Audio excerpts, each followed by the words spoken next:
इमरान खान को गिरफ्तार कर लिया गया, क्या कहेंगी? जी, मैं इस वक्त मनाज़िर टेलीविजन स्क्रीन के ऊपर देख रही हूँ और इस मुल्क में कोई भी जी शऊर इस बात का यकीन नहीं कर सकता कि जिसने भी ये ऑथराइज किया, जिसने भी ओके किया, जिसने जो ये गिरफ्तारी हो रही है, इसके नतीजे में क्या इस मुल्क के अंदर पॉलिटिकल स्टेबिलिटी आएगी? क्या हम जो इस निज़ाम को मजीद मुस्तहकम करने जा रहे हैं? कोई एक शख्स जो पाकिस्तान में आगे बढ़कर कहे कि हाँ जी, आज के इस इक़दाम के बाद पाकिस्तान के अंदर जो जमहूरी अमल है, जो हुकूमत है, जो मुआशरा है, जो सोसाइटी है, जो गवर्नेंस है, ओवरऑल जो हमारा एक सोशल कॉन्ट्रैक्ट है, उसमें बेहतरी आएगी। देखिए, अगर आप देख रहे हैं तो हमें नजर आ रहा है एक और साबिक वजीर आजम है इस मुल्क का, जिसको इस तरह से गिरफ्तार करके ले जाया जा रहा है। ये सोशल मीडिया का दौर है, ये इस वक्त टेलीफोन कैमरास के दौर है, ये तमाम विजुअल्स बना लिए जाते हैं, चाहे आप जितना भी रोकने की कोशिश करें। आपको ये बात पसंद आए या ना आए, इस वक्त मुल्क के अंदर जो नौजवान तबका है उससे एक बड़ी तादाद की इमेजिनेशन इमरान खान साहब ने कैप्चर की हुई। तो जब इस तरह के मनाजिर टेलीविजन स्क्रीन पर जाते हैं और उसमें कॉन्टेक्स्ट होता है कि ये क्यों हो रही है गिरफ्तारी, क्योंकि कुछ सख्त बयानात का तबादला होता है एक दिन पहले, तो फिर उसके बाद आप अपने लिए कुछ फेवर्स नहीं कर रहे। इसके बाद जो आप ये मिसट्रस्ट का बीज बो रहे हैं, जो जिस तरीके से भी एक आगे बढ़ के अगले 20-30 साल के अंदर ये जो विजुअल्स हैं आपको हॉन्ट करते रहे।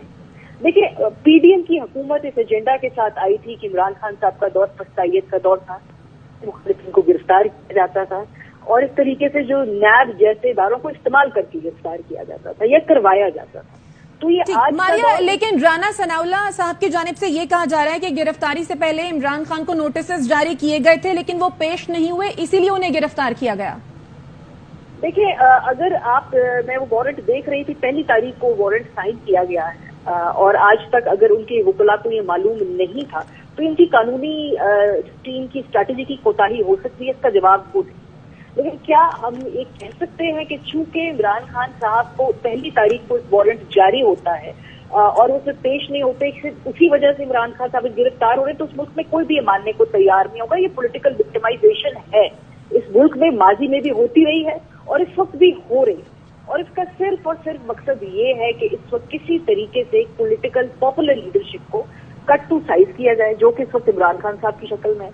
क्या माजी के अंदर, इस मुल्क के अंदर पॉपुलर लीडरशिप को कट टू साइज नहीं किया गया है, तो ये उसी की कड़ी है। देखिए, ये मत भूलिए कि इसी गवर्नमेंट के एक साबिक डीजी नैब आफ्ताब सुल्तान साहब ने इस बेसिस पे इस्तीफा दे दिया कि उनके ऊपर दबाव था कि सियासी केस बनाने हैं, उनको फास्ट ट्रैक करना है, गिरफ्तारियां डालनी। उन्होंने इससे माजरत कर ली और उनको उधर को छोड़ना पड़ा। तो अगर हम ये कहें कि ये जो चार्जशीट साबिक जो नैब के सरबराह है वो ही हुकूमत के खिलाफ पेश करके चले गए, तो गलत ना होगा, चलिए आप हमारी बात ना माने। दूसरी अहम बात, आज इस्लामाबाद हाई कोर्ट की रिट जिस तरह बुरी तरह से वायलेट की गई, ये आला अदालत के लिए भी एक तरीके से एम्बैरेसमेंट का मामला है। हमने देखा कि चीफ जस्टिस साहब ने इसका सख्ती से नोटिस लिया। इस तरीके से आप आइन को, इदारों को और मुख्तलिफ जो स्टेट अपरेटस उसको रोंदते हुए आगे नहीं बढ़ सकते। इस मुल्क के अंदर सबने अपने अपने दायरे कार में काम करना है। आज एक केस के सिलसिले में इमरान खान साहब इस्लामाबाद हाईकोर्ट पेश हुए थे, उनकी सुनवाई से पहले जब इस तरह से गिरफ्तार किया जाएगा तो एक और इदारे की रिट भी आप वायलेट कर रहे हैं। तीसरा एंगल, इसमें एक मुज़ाकराती अमल भी जारी था, जिसमें बार बार इमरान खान साहब की जब जमात से मेरी गुफ्तगू होती थी, वो कहते थे कि हम चाहते हैं कि मुज़ाकराती अमल कामयाब हो और जुलाई की किसी डेट पर इत्तेफाक हो, लेकिन इमरान खान साहब नहीं मानते क्योंकि वो बार बार कहते हैं कि उसको ट्रैप किया जा रहा है। और उनकी जमात के अंदर काफी समझदार लोगों का ख्याल था कि नहीं, इस मामले में इमरान खान साहब की असेसमेंट ठीक शायद नहीं है, ये ट्रैप ना हो। लेकिन मेरा ख्याल है आज के इस इक़दाम के बाद ये बात भी वाज़ेह हो जाएगी कि मुज़ाकरात हर लिहाज से एक तरीके से ट्रैप करने के लिए, मामला को डिले करने के लिए किए जा रहे हैं। अब तो ये बात बिल्कुल वाज़ेह है कि इलेक्शन ना करवाने की कोई नीयत है और ना इस वक्त सलाहियत है, क्योंकि अभी तक ना कोई बजट पास करा पाएंगे जिसमें आईएमएफ की सख्त शराइत ना हो।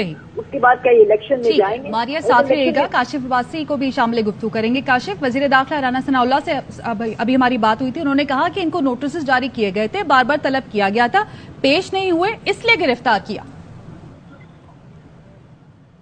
लेकिन जी वजीर दाखिला साहब तो इसी तरह की बातें करेंगे। लेट्स बी ऑनेस्ट, पाकिस्तान में इसलिए गिरफ्तार नहीं किया जाता कि कोई पेश हो रहा है या नहीं हो रहा। जब भी नोटिस आते हैं उसके लिए अदालत जाती है। मैं अभी सुना था बैरिस्टर علی گور کو نے کہا کہ جب نے 2 رٹیں دائر کی ہوئی تھیں ہائی کورٹ میں. سو ہر پولیٹیکل جو لیڈر ہوتا ہے وہ اپنا پہلا لیگل ریکورس یہ کرتا ہے کہ نیب کے خلاف کیا ریسٹرکشن ہے نہیں ہے وہ عدالت چلا جاتا ہے. سو مجھے یقین ہے کہ عمران خان صاحب نے اس چیز کو چیلنج کیا ہوگا. لیکن کے تناظر میں نہ دیکھیں, عمران خان صاحب نے ایک بیان دیا تھا جس کا رد عمل ہم نے کل دیکھا ایک پریس ریلیز کی صورت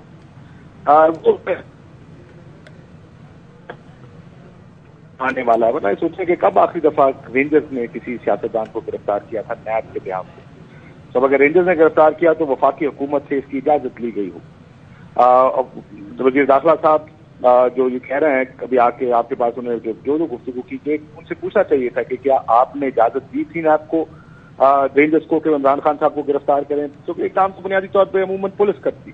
اب دوسری فیز میں مجھے یہ لگتا ہے کہ اب باقی ماندہ لیڈرشپ بھی گرفتار ہونی چاہیے, اور اس کی وجہ یہ ہے کہ کسی قسم کے رد عمل کو روکنے کے لیے جو سیکنڈ ٹیئر لیڈرشپ ہے تحریک انصاف کی وہ اندر جائے گی. ابھی علی گور صاحب کے بیان کی طرف واپس جائیں. عمران خان صاحب کو جس طریقے سے گرفتار کیا گیا, کارکنان کو تو گرفتار کیا جا رہا ہے, اطلاعات آ رہی ہے ملک بھر سے کارکنان کی گرفتاریاں شروع ہو گئی ہیں.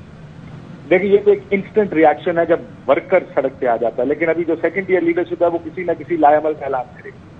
وہ یہ اعلان کرے گی کہ کس طرح کس وقت کس جگہ پر تحریک انصاف پروٹیسٹ کرے گی. کسی جگہ اسد عمر لیڈ کریں گے, کہیں شاہ محمود قریشی صاحب ہوں گے. اب اگلی فیز میں یہ سب لوگ بھی اندر جائیں گے تاکہ آرگنائزڈ ریاکشن نہ آئے. یہ ڈس آرگنائزڈ ریاکشن, یہ انسٹنٹ یہ ریاکشن ہے, ایک فوری رد عمل جس کو کہتے ہیں. اس رد عمل میں تو ورک ہی اندر جاتا ہے, لیکن کسی قسم کا آرگنائزڈ رد عمل نہ آئے اس کو بھی ختم کرنے کی کوشش. دوسرا جس طرح تشدد کر کے اگر علی گور صاحب کی بات کو مان لیا جائے, وہ یعنی شاید ہیں اس چیز کے جو جس طرح ہم نے کہا کہ سر پہ مارا گیا, ٹانگ پہ مارا گیا, تو یہ ایک پیغام بھی اگر اس کو سمجھایا جائے. ورنہ عموماً گرفتاریوں میں اور سیاسی گرفتاریوں میں تشدد نہیں کیا جاتا, اور اس کی وجہ یہ تشدد سے مراد کسی قسم کا سخت رویہ نہیں رکھا جاتا. عموماً پولیس اور جو بھی جاتا ہے وہ کہتا ہے سر ہمارے آرڈرز ہیں, برائے مہربانی ہمارے ساتھ چلیے, مائنڈ نہ کیجیے. جس طرح توڑ پھوڑ کر کے اندر گئے ہیں, اس کا مطلب یہ بھی ایک پیغام ہے عمران خان صاحب تحریک انصاف کے لیے کہ اب آگے آنے والے دنوں میں کیا ہوگا. اور